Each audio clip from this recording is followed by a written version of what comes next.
Hello জান, হ্যাঁ জান বলো। কেমন আছো তুমি? হ্যাঁ আমি ভালো আছি, তুমি কেমন আছো? হ্যাঁ আলহামদুলিল্লাহ ভালো আছি। তোমাকে তো এখন কলেই পাওয়া যায় না, কতদিন পর যে কথা হলো। এই যে কথা হলো, এখন ফোন রাখো। আরে কি কও, দাঁড়াও না একটু কথা বলি। কালকে কল দিও। আচ্ছা কালকে কখন ফোন দেবো তোমার? যখন ইচ্ছা তখন। ও আচ্ছা তাহলে কাল সকাল 7টায় ফোন দেই। না না না, তখন ফোন দিও না, তখন আমি ঘুমিয়ে থাকি। তাহলে সকাল 10টায় ফোন দেই। আরে বলে কি না, তখন আব্বু বাসায় থাকে।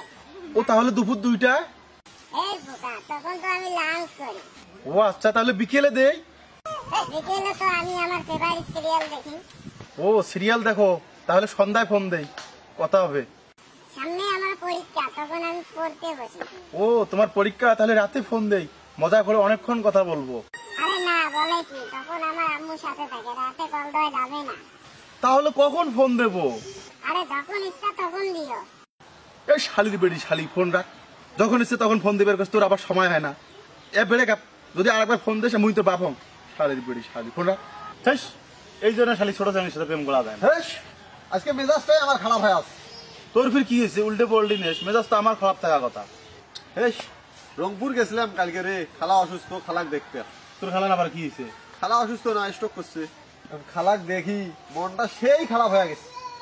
এখন বাসও চললাম বাড়ি আসার জন্য, পাশের সিটে একটা সুন্দরী রমণী একটা পরীর মতো একটা মেয়ে একটা বসে। পরে দেখি মনটা সেই ভালো হয়ে গেছে। তো মানুষের ছেড়ি দেই, তোর মন ভাল কি আর খারাপ কি?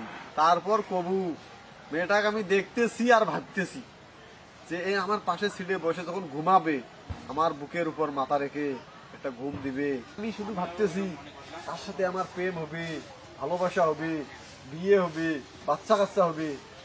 তারপরে তারপরে কি থামলো? তারপরে মনটা যে এমন খারাপ হইলো আর কইস না রে। তারপর যখন তিস্তে পার হইলাম, কি হয়েছে তারপর? একেবারে মেস হেরি কি করছে জানিস?